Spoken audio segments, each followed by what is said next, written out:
반갑습니다. 한국사회 해설의 품격을 담은 사학도 해품사입니다. 지난 2월 27일 법원직 시험 다들 잘 마무리하셨나요?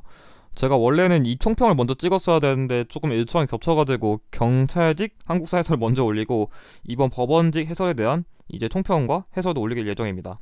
일단 법원직의 경우에는 제가 해설을 다 쓰진 않고 문제들만 몇 개 풀어봐가지고 아직 경향을 제가 완벽하게 모르긴 하는데 일단 그래도 이번 법원직의 난이도도 지금까지 역대 기출의 난이도 경향을 봤을 때는 크게 어렵진 않았고 대체로 그냥 무난한 문제가 많았던 것 같아요. 그래도 그 공무원 한국사에서 그래도 좀 대체로 한국사를 무난하게 내는 직렬이 소방직이랑 법원직 대체로 좀 그런 경향인데 지난 2020년 기출보단 전 조금 더 어렵다고 느꼈는데 그래도 한 19년보다는 쉬운 난이도였다. 저는 일단 그렇게 느꼈어요. 그리고 이번 회차가 조금 재미있는 게 이게 요즘 최근에 한국사 시험 관련된 것들에서 모두 근현대사의 비중이 되게 많이 늘어나거든요. 그래가지고 이번 회차도 제가 문제를 좀 분석해보니까 근대사가 거의 13문제? 거의 이 정도 나왔더라고요. 그래서 거의 정근대사랑 근현대사의 비율이 똑같아가지고 이제부터는 여러분들이 이제 어떤 시험을 준비하던 정근대사랑 근현대사는 거의 50대 50으로 공부해야 아마 시험에서 좋은 결과 얻을 수 있지 않을까 싶어요. 특히 법원직에서 이번엔 조금 근현대사 많이 했더라고요. 특히 연도도 꼼꼼하게 외우신 응시자만 고득점을 받을 수 있을 것 같습니다. 아마 제가 보기에는 이 회차 정도면 거의 23개 이상은 맞춰야 그래도 조금 안정권을 얻을 수는 있지 않을까 생각해보면서 해설 시작하겠습니다. 먼저 1번 가에 들어갈 법령이 제정된 이후의 사실로 가장 옳은 걸 얘기했는데 제가 이런 문제에서 꼼수를 제기한 게 있거든요. 일단 사료를 안 봐도 돼요. 사료를 안 보더라도 선지에서 가장 뒤에 발생한 거 그것만 알면 풀 수 있거든요. 그래도 좀 설명을 드리면 일단 여기서는 제국 시민을 징용하여 총동원 업무에 종사할 수 있다. 그러니까 일단 여기서 제일 중요한 거 총동원 업무예요. 사실 이거 보고서 바로 눈치챌 수 있거든요. 아니면 여기서 그 물자의 뭐 생산, 수리, 배급, 양도, 기타의 처분, 사용, 소비, 소지, 이동에 관하여 필요한 명령을 내릴 수 있다. 그러니까 문제에 제시된 법령이 시행된 시기에는 그러니까 조선인들을 그 좀 군대 그러니까 조금 전쟁에 동원할 수 있고 전쟁에 동원할 수 있으면서 이 내용 자체가 인적 또는 물적 자원을 수탈한다는 얘기거든요. 그러니까 전쟁의 상황에 맞게 1937년 중일전쟁 이후 그 조선인들을 전쟁에 효과적으로 동원하기 위해 뭔가 그 군대도 동용하고 그 전쟁에도 동원하고 이런 물적 인적 자원도 수탈하는 이거는 국가 총동원법이에요. 이건 그나마 좀 유명한 사료여가지고 아마 좀 기억하신 분들은 이게 1938년이라는 거 기억할 거예요. 이게 왜냐면 한능검에서 자주 나왔거든요. 그럼 선지 분석해보면 1번 중국 본토에서 중일전쟁이 발발하였다. 이거는 제가 말씀드렸듯이 아까 37년이라 했잖아요. 그래가지고 이걸 계기로 이걸 만든 거니까 당연히 이건 이전이라 안 맞고요. 2번 백남훈이 조선 사회 경제사를 저술하였다. 일단은 이건 정확하게 얘기하면 연도가 33년이거든요. 그래서 이 사회경제사학 대표 인물이 30년도에 활동했다. 이건 따로 외워두시는 게 좋을 것 같아요. 가끔 연도로 나오더라고요. 자, 3번 조선사상범 예방구금령이 제정 및 공포되었다. 이거 1941년이거든요.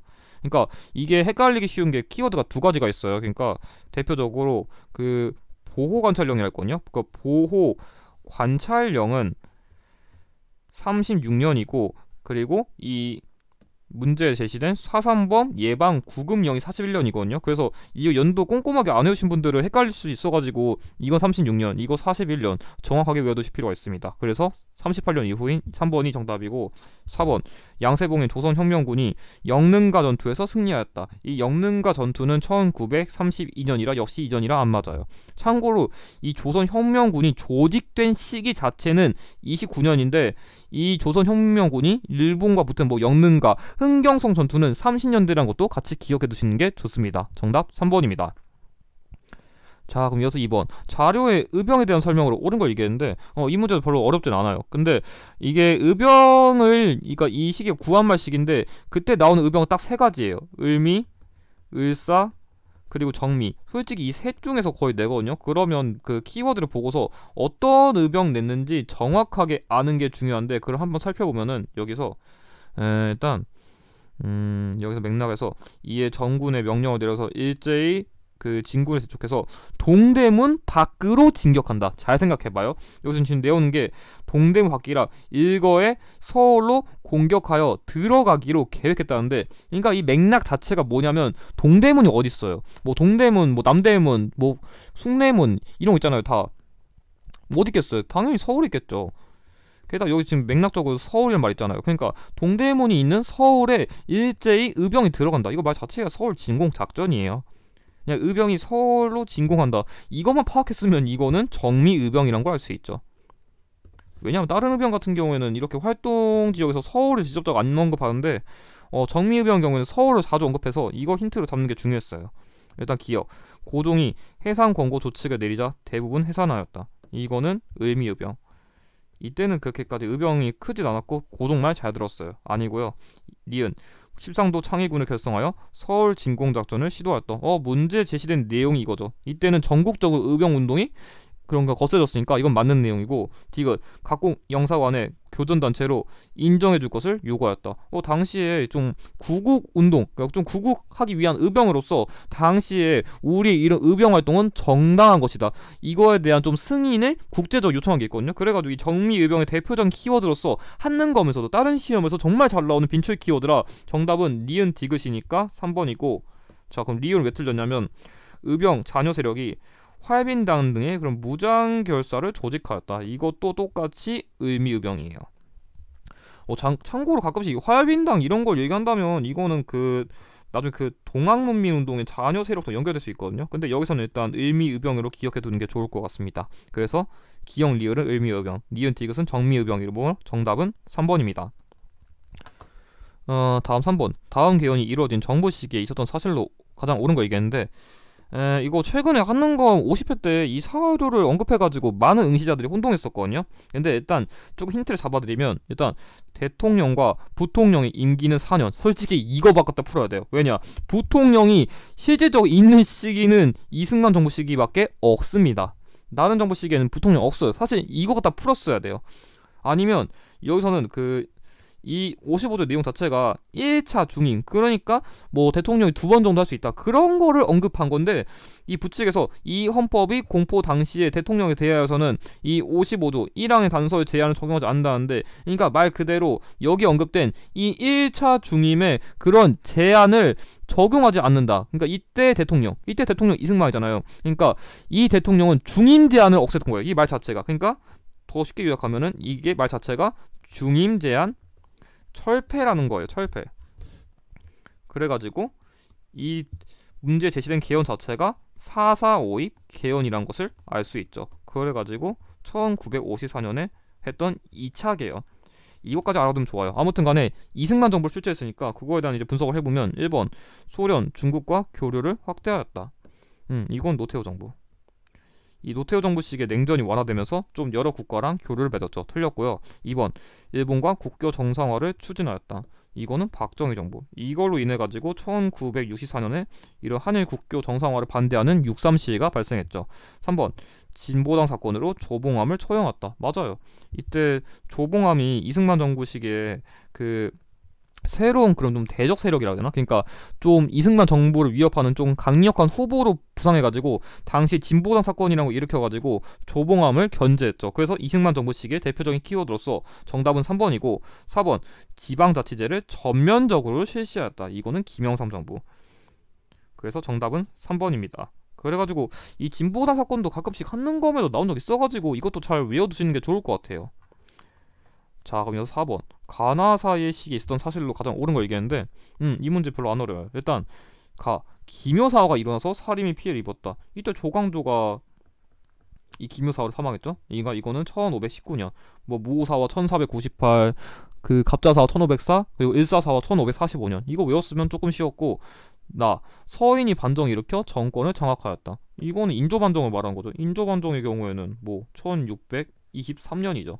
이거 같은 경우에는 그 광해군이 뭐 임목대비랑 영창대군을 뭐 사사하거나 유폐하고, 아니면 중립외교에 대한 서인의 그런 비판적인 입장이 있어가지고 인조를 왕으로 세운 거죠. 그러니까 16세기에서 17세기 이때 발생한 사건을 고르면 되는데, 일단 살펴보면은 1번 동인이 남인과 북인으로 분화하였다. 이거 정답이에요. 왜냐하면 이건 좀 여덟 풀어드리면 1589년에 그 정열인 모반 사건이라 해가지고 이때 당시에 정철이 이 정철은 서인 출신 인물인데 이때 이 정열이 모반 사건을 계기로 이 정철이 동인 인물들을 엄청나게 깨부셨죠. 근데 나중에 1591년에 그 세자 건조 사건이라는 게 있거든요. 그러니까 이게 뭐냐면 정철이 그 선조에게 아이 우리 선전이 이제 우리 광해군을 그 좀 빨리 세자로 세워야 되지 않을까 했더니 그 당시에 선조가 네가 뭔데 명령하냐 해가지고 이 정철을 처벌하려 했죠. 근데 이 정철에 대한 처벌 입장을 놓고서 동인이 우리 정말 복수당한 거 있잖아. 때리자. 우리 강경하게 나가야 돼. 우리 당한 거 갚아줘야 돼. 강경파, 북인, 남인. 그래도 좀 봐주자. 뭐 그렇게까지 해야 되냐? 온건파, 남인. 이렇게 나눠진 게 1589에서 91년 사이의 그런 붕당의 분화의 흐름이기 때문에 자연스럽게 연결돼가지고 정답은 1번이고 2번 황국을 거치며 노론과 소노론으로 갈라섰다. 이거는 말 그대로 그거예요. 그러니까 이거 한국이니까 경신왕국 말한 거예요. 경신왕국. 경신왕국은 1680년이다 보니까 시기적으로 지금 1623년보다 이후라서 안 맞고요. 어디 3번 1차 예송에서 승리한 서인이 집권하였다. 이거는 말 그대로 1차 예송이잖아요. 그러니까 기해예송 말한 거예요. 기해예송. 그러니까 기해예송이니까 1659년이기 때문에 이전이 아니라 이후라서 안 맞고요. 참고로 그 비슷한 예송인 가빈 예송은 1674년으로 남인이 집권했죠. 이때는. 자 4번 조광조가 훈구 세력의 위훈 삭제를 주장하였다. 반대죠. 이거는 이 위훈 삭제를 주장한 걸 계기로 여기서 기묘사화를 발생하는 원인이 됐기 때문에 가의 사료의 직전이라서 안 맞습니다. 그래서 정답은 1번입니다. 이건 그냥 기본적인 흐름만 알았으면 쉽게 풀 수 있었어요. 자, 그럼 여기서 5번 다음 유물을 대표하는 시기의 사회 모습으로 가장 옳은 걸 얘기했는데 일단 이거 되게 쉬운 문제였어요. 솔직히 사진을 주긴 했지만 법원직이 좀 사진을 많이 주긴 했는데 이거는 그나마 쉬웠죠. 신석기란 걸. 왜냐? 일단 이 좌측에 나온 이게 가락박히고 여기다가 이렇게 실을 꽂아가지고 이렇게 실을 이렇게 넣어가지고 의류를 만드는 도구로 활용한 거고 이거 자체는 갈돌과 갈판이죠. 여기다가 그런 곡식 같은 걸 놔둬가지고 당시에 뭔가 곡식을 갈기 위해 뭐 조라던가 피라던가 수수 같은 거 그런 걸 위해 사용한 도구로서 신석기란 걸 알 수 있죠. 이거는 한능검 수준에서 자주 나왔던 뭐 유물이라서 별로 어렵지 않았고 일단 1번 처음으로 농경이 시작되었다. 맞죠? 이 문제에 제시된 갈판이랑 연결되는 농경 시작. 정답 1번이고요. 2번 권력을 가진 지배자가 등장하였다. 이거는 청동기 시대부터 시작입니다. 이 시기에는 그렇게 특별한 지배자 없이 평등한 사회여서 안 맞고요. 1번 땡석기를 주로 이용하였다. 이거는 구석기랑 안 맞고요. 이 시기에는 간석기가 나와야죠. 4번 주로 동굴에 거주하거나 막집에서 살았다. 똑같이 구석기랑 안 맞습니다. 이 문제 제시된 시기에는 움집이란 게 나왔죠. 그래가지고 정답은 1번입니다. 이 문제는 쉬워가지고 금방 넘어갈게요. 자 6번 다음 밑줄 친 나라에 대한 설명으로 가장 옳은 걸 얘기했는데 일단 이 나라는 남쪽으로는 진안이 있고 북쪽으로는 고구려, 옥저와 맞닿아 있고 동쪽으로는 큰 바다에 닿아 있고 여기서 윽군 삼로 솔직히 이게 사료에서 일단 윽군 삼로가 나오면 이 옥저랑 문제 제시된 국가가 나올 수 있는데 옥저 나왔잖아요. 그러면 뭐겠어요? 당연히 동해죠. 여기 옥저 나왔으니까 뭐 다른 국가 뭐가 되겠어요? 하나밖에 없지 당연히. 이런 식으로 조금 눈치를 풀 수 있었고 제가 이 국가 강조할 때 항상 얘기하는 건데 바다 근처라고 했잖아요. 제가 그래가지고 이 문제 제시된 국가의 그런 특산물인 그런 뭐 단궁, 과하마 그리고 반어피가 있는데 이 반어피라는 게 말 그대로 바다가죽 표범이거든요. 근데 이 바다가죽 표범이 나오려면은 당연히 바닷가에 그런 뭐 표범이 살고 있으니까 표범 가죽. 그래서 이 바다 표범에 가죽이 나오려면 당연히 바다 근처에 있을 테니까 이런 걸로도 힌트를 잡을 수 있다. 그래서 특산물 외울 때 전 이걸 강조하거든요. 아무튼 이 동해랑 관련된 문제니까 그럼 동해랑 관련된 키워드 찾아보면 1번 1세기 초 왕호를 사용하였다. 이거 조금 애매할 수 있는데 이거 정확하게 부여랑 고구려 둘 다 가능해요. 최근에 그 경찰 2016년 한국사 시험에서 원래는 이 왕을 사용했다는 건 원래 부여를 의도한 건데 이게 고구려도 가능하다는 그런 문제가 나왔었거든요. 그래서 두 가지 가능성을 모두 염두에서 외워두실 필요가 있을 것 같고 2번 민면의자는 혼인풍습이 있었다. 이거는 옥저라서 안 맞고요. 3번 목지국의 지배자가 왕으로 추대되었다. 이거는 사만 중에서도 마한이랑 관련된 거죠. 나중에 이 마한이 있는 쪽이 나중에 백제로 발전까지 했기 때문에 다 안 맞아가지고 정답은 4번인데, 뭐 해마다 무천이라는 제천 행사가 열렸다. 맞죠. 문제 제시된 국가의 대표적인 제천 행사. 정답 4번입니다. 뭐 부여 영고, 뭐 고구려 동맹, 동해 무천, 기본적인 키워드죠. 정답 4번입니다. 이 문제도 문화였어요. 자, 그럼 여기서 7번 밑줄 친 기역 리을에 대한 해석으로 적절하지 않은 걸 얘기했는데, 이건 그냥 밑줄을 줬으니까 그냥 제가 선지 설명드리면서 할게요. 1번 천손 사상으로 부족의 우월성을 과시했다. 잘 봐봐요. 환인의 아들 환웅이란데, 여기서 말하는 이 환인이란 거는 그러니까 말 그대로 하늘, 그러니까 하늘의 그런 신 같은 거, 그런 하늘에 있는 신의 아들인 환웅이 이게 하늘에서 이렇게 땅으로 내려왔대요. 그래가지고 나는 하늘의 자손 이러면서, 나 하늘의 그 천손이다 이런 식으로 우월감 자시는 거예요. 난 하늘, 그 시대에는 뭔가 아무것도 모르고 있으니까 하늘의 자손이다. 이야, 되게 우월해 보이는 거예요. 그렇기 때문에 그런 단군 설화의 특성으로서 맞는 내용이고, 두 번째 여기 2번 고조선의 농경사회 모습이 반영되어 있다. 맞아요. 이것도 왜냐면 이 풍백, 우사, 운사라는 게 좀 여기다 적어드리면, 이 풍백, 운사를 좀 쉽게 풀어드리면, 일단 이 풍백이란 건 바람이고, 우사라는 거는 비, 그리고 운사라는 건 구름이에요. 그러니까 바람, 비, 구름 모두 공통적으로 농사할 때 바람도 좀 서늘하게 불어줘야 되고, 가끔씩 물이 없으면 비도 내려줘야 되고, 흐린 날씨 있으면 안 되니까 구름도 중요하고, 이 모든 것 자체가 다 농경에 중요해요. 그래가지고 그런 농경사회의 모습과 관련된 키워드죠. 왜냐? 이 신하들 하여금 뭔가 농사를 잘 해주게 한다. 야, 그러면 정말 저 사람 믿음하구나. 조금 그런 인식을 보여주기 때문에 맞는 설명이고. 자, 3번 특정 동물을 수호신으로 여기는 샤머니즘이 존재하였다. 특정 동물을 수호신으로 여기는 거는 샤머니즘이 아니라 토테미즘이죠. 샤머니즘은 무당이랑 관련된 거기 때문에 내용이 틀렸습니다. 법원직에서 이런 장난을 잘 안 치는데 조금 이런 식으로 장난을 쳤네요. 정답 3번이고요. 4번 정치적 지배자와 제사장이 일치된 사회를 보여준다. 말 그대로 재정일치의 그런 지배자, 단군왕급. 정답 3번입니다. 이것도 맞는 내용이에요. 자, 그럼 여기서 8번 밑줄 친 기역 리을에 대한 설명으로 옳은 걸 얘기했는데, 제가 보기에는 이 문제가 그나마 조금 어려웠으면 어려웠을 것 같아요. 그럼 일단 분석해보면은 이것도 기역, 니은, 디귿이니까 제가 따로 설명 안 드리고, 일단 기역 교통제와 연통제 조직이 일제에 발각되었다. 맞아요. 일단 이 교통제랑 연통제는 거의 1920년대 말부터 1921년에 일제에 의해서 발각됐거든요. 이게 일종의 그런 좀 비밀 교통이 아니라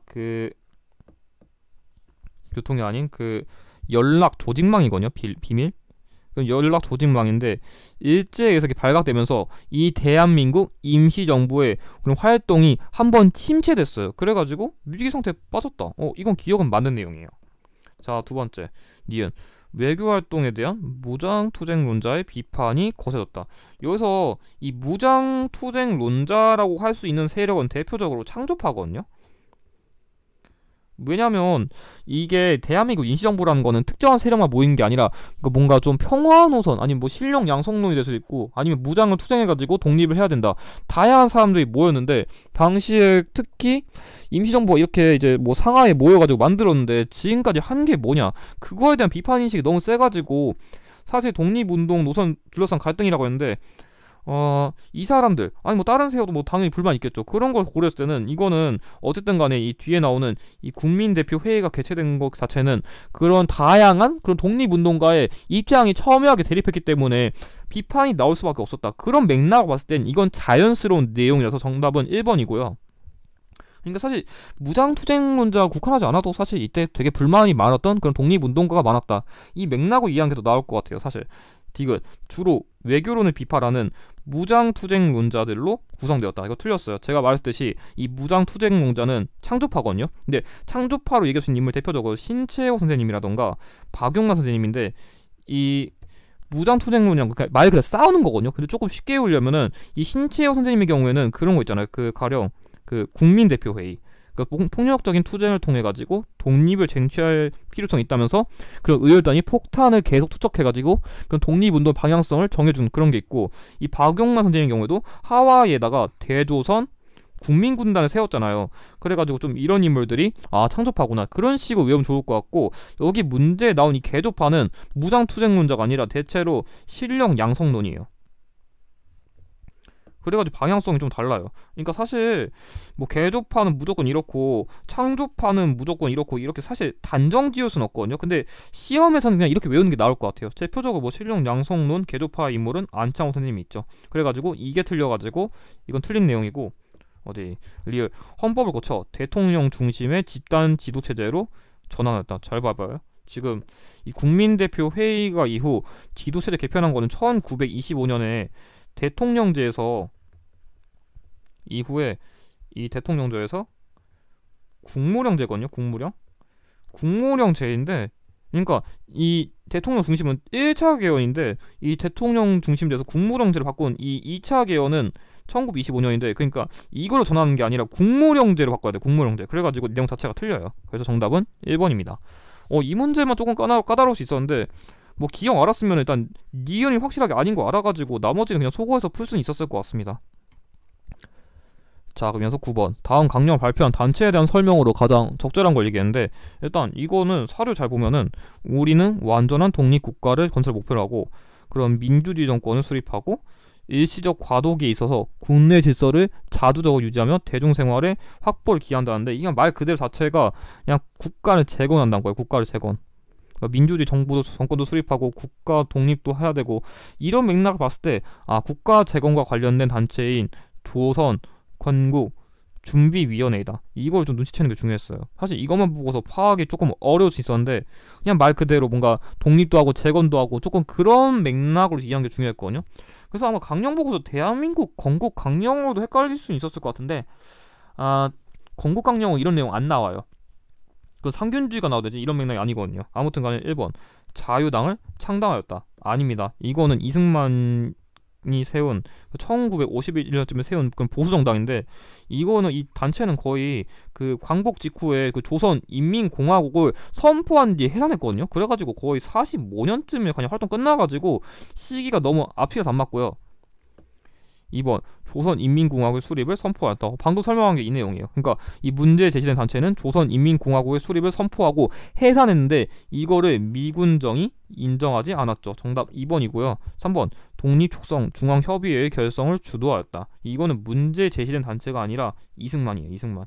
이 문제에 제시된 단체랑 관련된 인물은 대표적으로 여운형 선생님이랑 안재홍 선생님이 있죠. 이거 잘 외워두는 게 좋아요. 이 두 인물 잘 나와요. 참고로 4번 독립 노선을 넣어 북한 지도부와 남북 협상을 가졌다. 이거랑 관련된 거는 대표적으로 김구 선생님이랑 김규식 선생님이 있죠. 그래서 정답은 2번입니다. 참고로 이 그 조선건국 준비위원회랑 관련된 키워드로서 그 뭔가 치안대 이런 키워드 잘 나옵니다. 그래서 그것도 외워두시면 좋아요. 자, 10번 가 나에 대한 설명으로 옳은 것을 보기 위해서 모두 고른 걸 얘기해보라는데, 이것도 그냥 키워드 보면 설명드릴게요. 이것도 설명하기 애매해가지고 일단 숙종이 나왔는데 1번 기억 가에 들어갈 용어는 예송이다. 예송이 아니라 숙종식에 관련된 거는 환국이죠. 예송이랑 관련된 왕이 나오려면 현종이 언급돼야 되기 때문에 틀렸습니다. 그래서 일단 1, 2번 당연히 답이 될 리가 없겠고, 자, 니은 나에 들어갈 용어는 탕평책이라는데 영조와 정조는 붕당 정치의 폐해를 줄이기 위해 니은을 시행했다. 탕평책? 맞죠 이거는. 참고로 이 영조는 완론, 그러니까 좀 두루두루 등용하는 완론, 정조는 자기 말 안 듣는 사람은 안 들여보내주는 줄론. 이거까지 같이 기억해두는 게 좋습니다. 자, 디귿 과외 과정에서 송시열이 죽임을 당하였다. 맞죠? 이거는 그 기사왕국 때 1689년. 그래가지고 이것도 맞는 내용이에요. 참고로 그 경신왕국의 경우에는 윤휴가 나오고 그 참고로 그 뭐야 갑술왕국의 경우는 인현왕후가 잘 언급돼요. 자, 리을 나의 용책을 펴기 위해 오군영을 설치하였다. 오군영과 탕평책은 전혀 관련이 없죠. 게다가 심지어 오군영이 완성된 시기는 숙종 시기인데 이 왕들 시기에는 이미 오군영 완성되고 남을 시기라 당연히 답이 될 리가 없습니다. 그래서 정답은 3번입니다. 자, 그럼 이어서 11번 지도에 가라 중 다음 성명서가 발표된 장소로 옳은 걸 얘기했는데, 이거는 솔직히 이 제가 대한민국 임시정부를 강조하면 딱 두 가지 강조하거든요. 이 대한민국 임시정부는 그 상하이랑 충칭 시기의 활동을 구별하는 게 중요하다고 하는데 그 기점이 40년이거든요. 그래가지고 사실 이 사료 자체가 해석을 좀 드리면 음, 어, 하나의 전투 단위로서 추축국에 선정한다는데 여기서 말하는 추축국이라는 건 그때 독일이라던가 뭐 이탈리아라던가 아니면 일본을 말하는 거고 이 문제 대신에 한국은 뭔가 미국에 속한 연합군 출신이에요. 연합군 소속. 그러니까 당시 2차 세계대전이 이 연합군이랑 그 추축국의 그런 대결인데 어쨌든 간에 이 대한민국 임시정부는 이 추축국이 아니라 연합국에 속했죠. 아무튼 간에 그리고 한일병합과 뭐 이런 일제 불평등 조약은 무효이고 한국 중국과 서태평양에서 왜구를 완전히 몰아내기 위해서 최고의 승리를 거둘 때까지 헐전한다는데 그러니까 말 그대로 그러니까 이 대한민국 임시정부의 군대가 그 연합군 입장에서 일본과 전면적인 전쟁을 선포한다는 이 사료 내용 자체는 대선전 포고문이에요. 그러니까 본격적인 전쟁을 선포했다는 걸 이해하는 게 중요한데 이건 1941년 12월이거든요. 이거 예전에 이거 그 대한민국 건국강령이 41년 11월인데 이거 한 달 차로 낚시한 문제 있거든요. 그래서 혹시라도 꼼꼼하게 공부하고 싶은 분들은 이거 달까지 외워두시는 게 좋아요. 근데서 사실 이거는 이 충칭식이랑 관련된 키워드여가지고 그 충칭식이랑 관련된 키워드인 가장 뒤에 있는 이거 알았으면 사실 이 문제는 쉬웠거든요. 그래서 제가 보기에는 이건 상하이고 이건 창사 이건 류저우인데 제가 보기엔 솔직히 이거 항아이랑 게 충칭 이것만 알았어도 이 문제 푸는 거 어렵지 않았어요. 되게 나머지 이 단어는 그냥 낚시하려는 거고 제가 보기엔 어차피 그 대한민국 임시정부 유형은 대체로는 이 상하이랑 이 충칭 시기의 그런 역사 사실만 나누다 보니까 뭐 이런 것까지 꼭 모르더라도 일단 이 두 개 중심으로 구별하면 엔간해서 문제는 풀 수 있을 것 같습니다. 그래서 정답은 1번입니다. 자 그럼 여기서 12번 미추홀친 기억 니은의 내용으로 옳은 걸 얘기했는데 일단 여기서는 그 투표 결과는 찬성 2357표 반대는 한 표도 없이 무효 2표로 박정희 후보를 했다는데 그러니까 토론도 없이 무기명 투표용지에 그 후보자 성명을 기입하는 건데 진짜 거의 만장일치로 이게 박정희 후보를 선출했던 그 헌법과 관련된 거는 유신헌법이에요.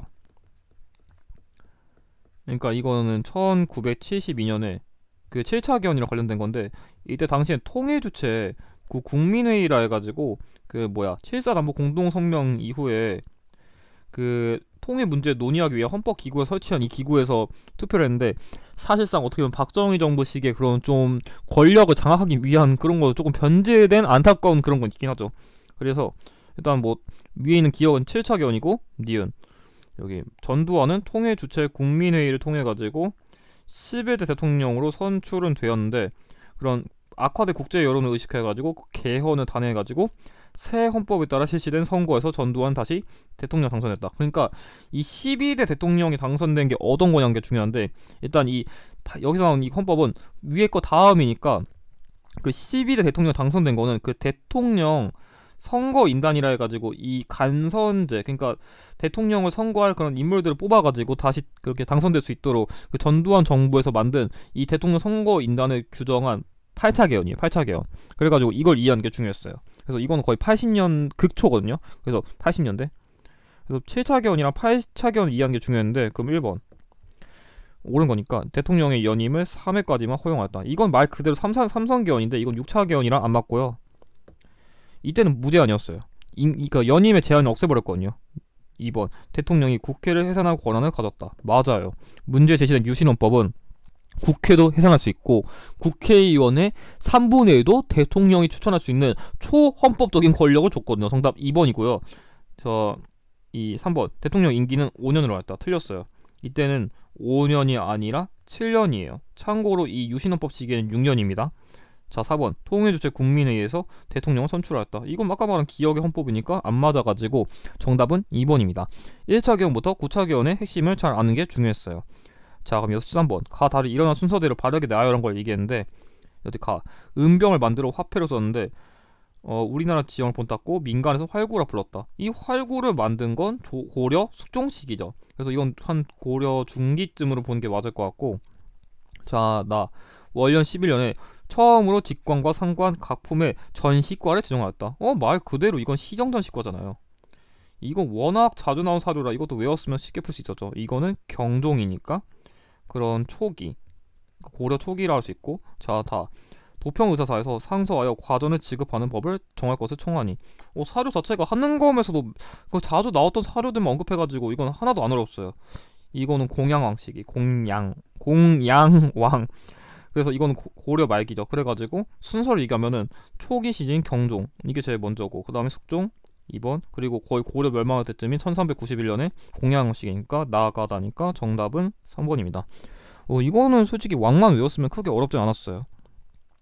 자, 14번. 및 이 시기 백제왕의 업적으로 옳은 것을 보기에서 모두 고른 것을 얘기했는데, 이거는 다른 거 이해할 필요 없고, 잘 봐봐요. 지금 뭐 중국으로도 진출하고, 여기 산둥 지역이고, 여기 일본 규수 지방으로도 진출하고, 그리고 여기 평양성도 공격해, 가야도 공격해, 영토도 넓어. 그러니까 백제의 전성기를 이끈 이 왕이 누구냐는 걸 아는 게 중요한데, 그건 당연히 근초고왕이죠. 뭐 각 국가의 뭐 고구려 장수왕, 뭐 백제 근초고왕, 신라의 진왕, 이런 거 외우는 것처럼 암기하는 게 중요한 유형이었죠.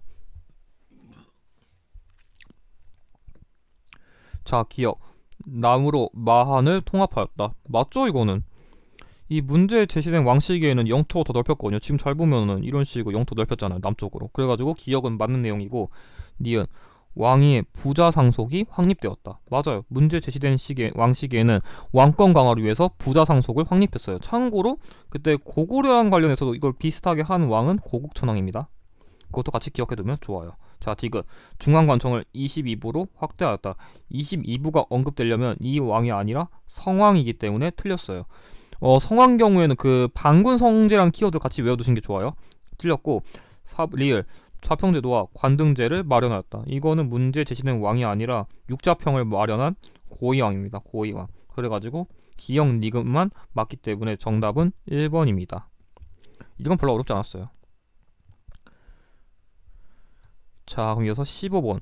기역, 니은, 조약이 체결된 시기로 옳은 거 얘기했는데, 이거 솔직히 조약 내용을 모르더라도 대충 눈치만 챘으면 문제 푸는 게 쉬웠어요. 일단 기역의 경우에는 그 일본국 인민의 그런 본국의 화폐를 사용해가지고 이렇게 물건을 교환할 수 있다. 그러니까 말 그대로 이거 쉽게 얘기하면은 일본인이 자신들의 화폐를 사용하는 게 가능하다는 걸 얘기한 거니까, 이거는 조일, 수, 조교, 부록이에요. 이거의 경우에는 여기 문제 제시된 것 외에도, 그러니까 그 개양장, 그러니까 뭐 조개라던가 그런 간행이정, 심리라는 키워드 같이 외워두시고, 두 번째로 조선국 항구에 거주하는 일본 인민은 양미와 장곡을 수출입할 수 있었다고 했는데, 이게 정확하게는 무제한이에요. 마음껏 사들일 수 있었거든요. 이게 뭐냐면 조의 무역 규칙이에요. 추가적으로 문제 제시된 키워드 이외에도 그 무관세도 같이 외워둔 게 좋아요. 나중에 그 조의 통상 장정 시기에 그 관세를 규정했었는데, 이 조의 무역 규칙을 제정했을 당시에는 무관세였어요. 이때 관세를 규정했고, 이것까지 같이 외워두시는 게 좋아요. 그래가지고 이건 공통적으로 다 1876년 그 하반기거든요. 그리고 하반기여가지고 그 강화도 조약 이후에 체결했으니까, 이 강화도 조약은 이 문제에 제시된 오뇨 사건을 계기로 강화도 조약을 체결했고, 그거랑 관련된 그런 부록의 그런 조약으로서 이 조일수호 조교 부록과 조의 무역 규칙을 제정한 거기 때문에 1876년과 관련된 이 시기가 정답입니다. 그래서 사실 조약 내용이 이게 부록인지 무역 규칙인지 모르더라도 시기만 대충 알았으면 문제가 그렇게까지 어렵진 않았습니다. 자, 그럼 16번. 다음 자료를 주장을 한 일제감정기 역사 연구활동에 대한 설명으로 가장 적절한 걸 얘기했는데, 이것도 솔직히 사료가 자주 나왔던 거예요. 제가 강조할 때는 이거 조선 민족의 발전사는 그런 그 법칙 자체가 오직 세계사 그런 거면, 뭐 삼국시대의 노예제, 통일신라의 이례적 동양적 봉건사회, 그리고 이식 자본주의 사회는 이런 조선 역사의 단계에 나타내는 보편사적인 특징이라고 했는데, 이게 뭔 얘기냐면, 쉽게 말해가지고 당시에 일제는 정체성론이라 해가지고 거의 그 조선은 거의 뭐 고대 노예에서 뭐 거의 봉건제 수준, 이때쯤까지 성장하고 거의 근대 자본주의까지는 가지 못했다고 그 비판했거든요. 그거에 대한 반박으로서 조선의 역사도 이런 그러니까 세계사적 보편적인 흐름, 그러니까 뭐 고대 노예제 아니면 뭐 중세 봉건제, 그런 흐름을 계속 따라갔다는 이 내용 자체는 사회경제사학이에요. 사회경제사학.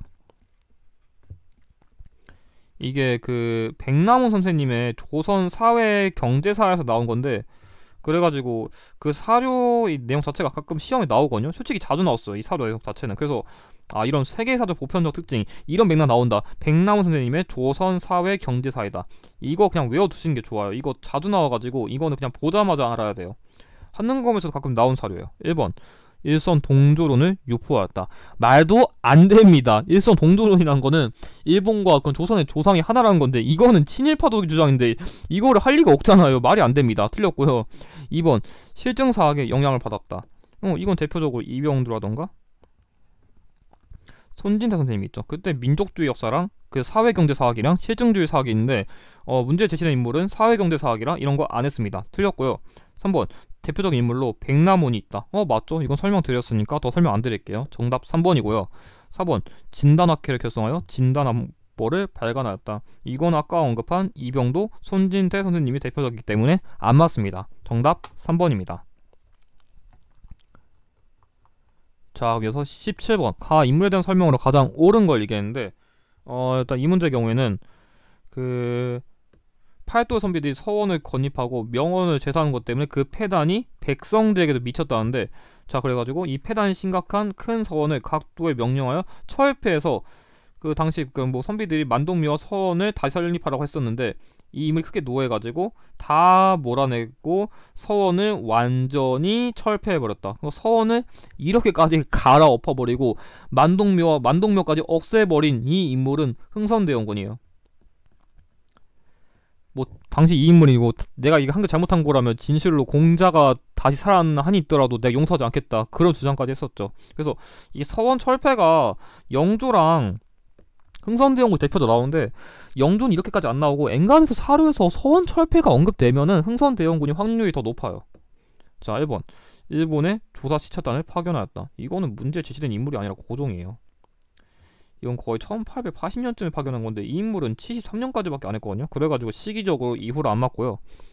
2번, 은결을 색출하고 호포제를 실시했다는데, 여기서 말하는 은결이라는 거는 말 그대로 은자가 숨겼다는 거거든요. 그 숨길 은자에 결자는 토지 관련된 거니까, 그럼 또 지주들이 숨겨놓은 토지를 다 찾아내고, 호포제라는 건 말 그대로 양반에게도 군포를 부과한 거죠. 양반에게도 군포를 부과. 그래가지고 대표적인 문제 제시된 인물의 업적으로서 정답 2번이고요.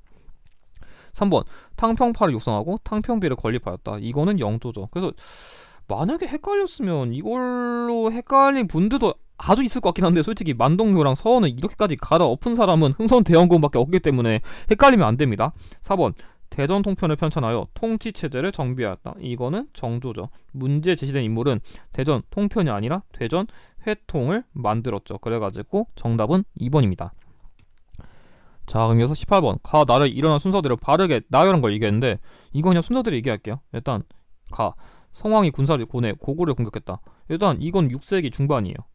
당시에 그 백제의 성왕이 그 신라의 진흥왕과 연합해가지고 그 고구려 공격해가지고, 백제는 한강 상류 지역을 먹고 그 신라는 한강 하류 지역을 먹었는데, 당시에 그 신라가 이 백제 공격해가지고 이거 한강 뺏어버려가지고 둘끼리 관상성 전투가 발생했죠. 그래서 일단 6세기 중반이고, 나 온도는 한강 하류에 이르러 도읍을 정하였다.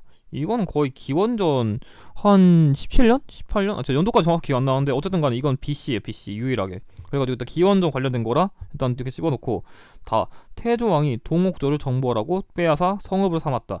여기서 말하는 태조왕은 그 주몽 아닙니다. 그냥 태조왕이에요. 그래가지고 이거 나는 BC고, 이거는 1세기예요. 한 56년쯤?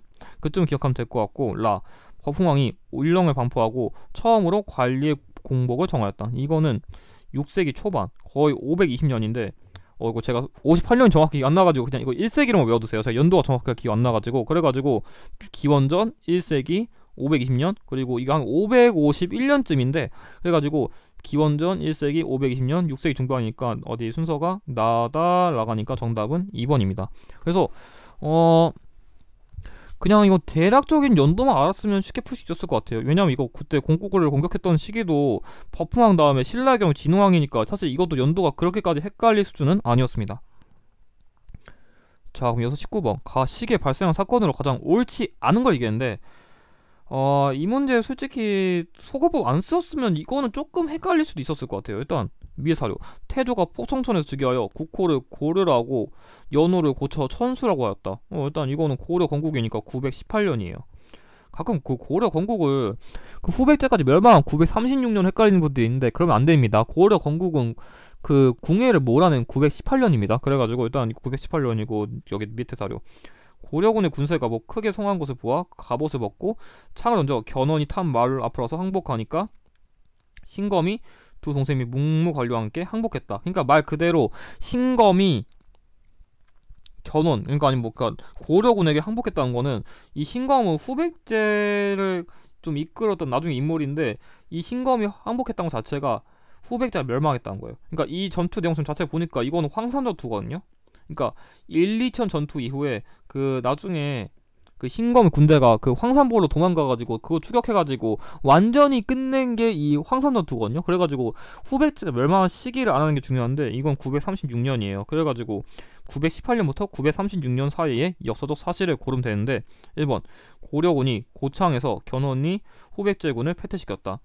일단 고창 전투는 930년이에요. 공산 전투가 927년이라 일단 맞고요. 자, 2번 신라의 경순왕은 스스로 나라를 고려에게 넘겨줬다. 이건 말 그대로 통일신라 멸망인데 이건 935년이라 맞습니다.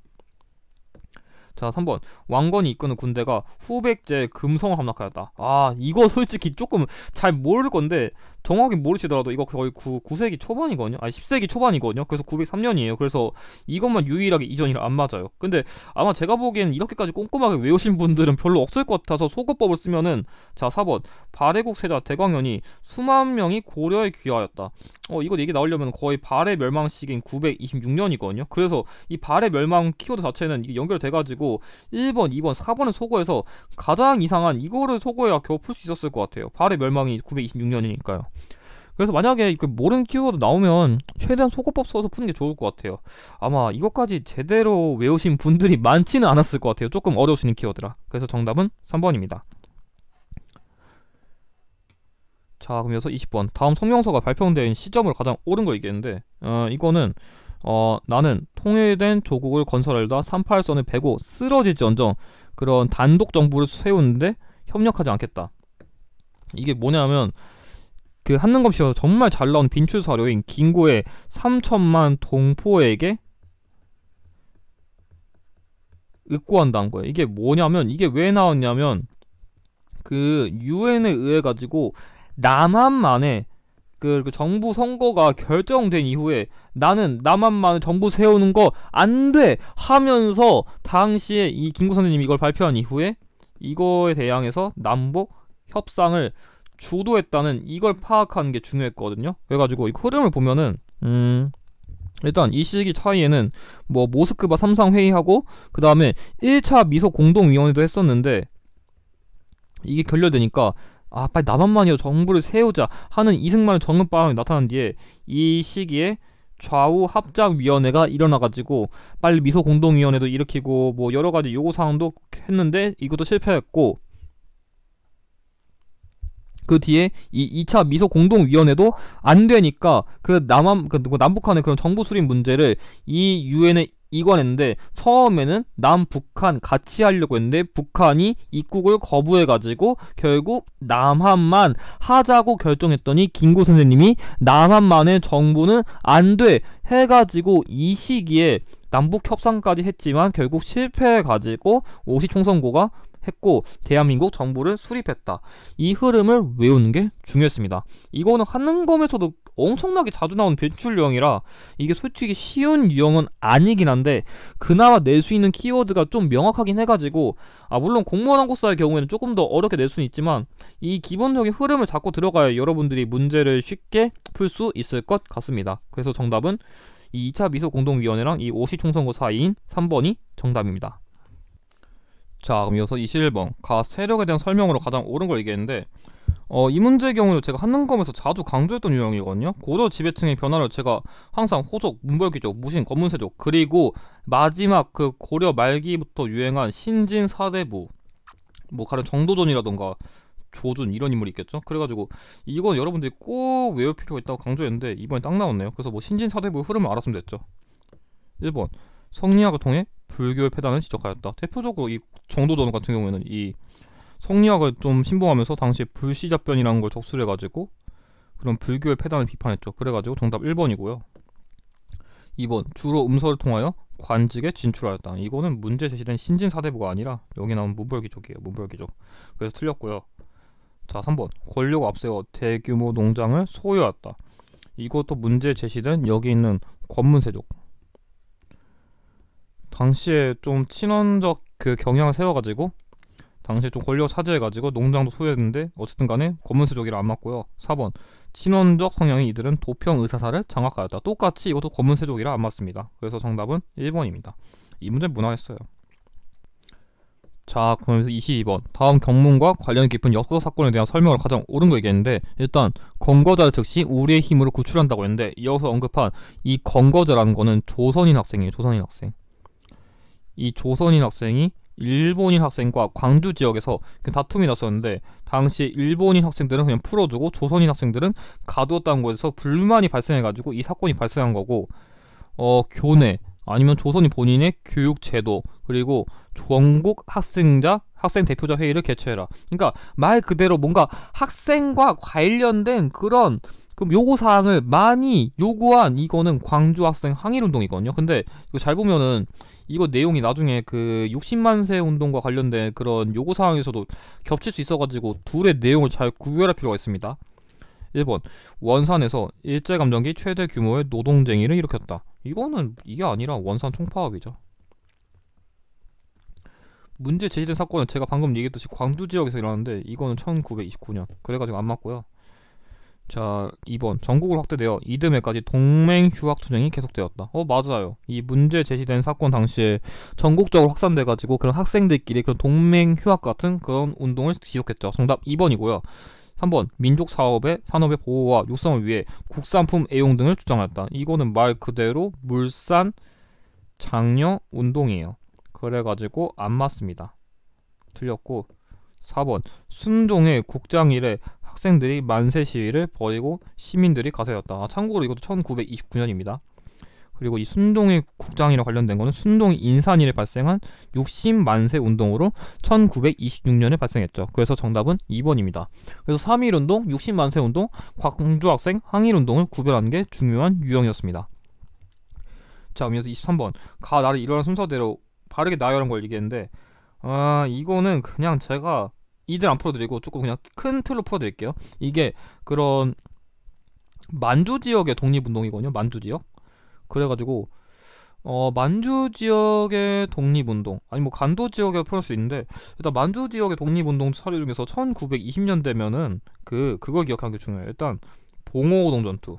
그 홍범도 장군님을 대표로 당시 봉오동에서 승리를 한 다음에 일본이 복수를 하기 위해 가지고 훈춘 사건을 일으켰고 그 다음에 김자진 장군과 그 봉오동 전투 이끈 홍범도 장군님의 그 대한 독립군이 연합해 가지고 그 청산리 대첩에서 승리를 한 뒤에 이거에 대한 또 복수를 하기 위해 가지고 간도 참변을 일으켰고 이걸로 인해 가지고 간도 지역에서 너무 민간인도 많이 학살되니까 당시에 대한 독립군단을 결성해 가지고 연해주 지역으로 이동하려 했더니만 당시에 그 연해주 이동한 뒤에 자유시 참변을 당해 가지고 당시에 그 대한 독립군단이 좀 피해를 입은 뒤에 나중에 좀 만주 지역에서 다시 독립운동을 좀 주도하기 위해 가지고 참의부, 뭐 정의부, 신민부 이런 걸 만들었고 나중에 이거마저도 1925년에 25년에 미스야 협정을 인해 가지고 한번 와해됐고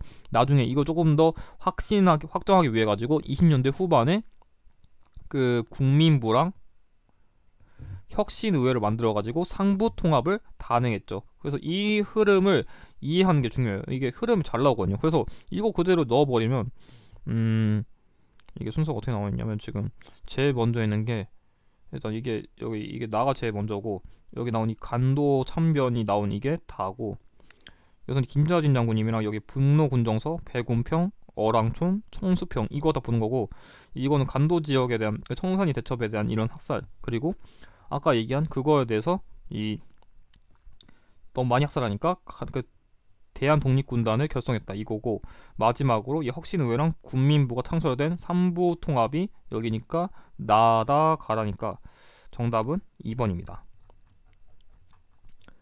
자, 그러면서 이 4번 다음 자료에 해당되는 시기의 경제 상황에 대한 걸로 가장 옳은 설명을 얘기한 건데, 일단 이 문제 같은 경우에는 그냥 어렵게 이해할 필요 없어요.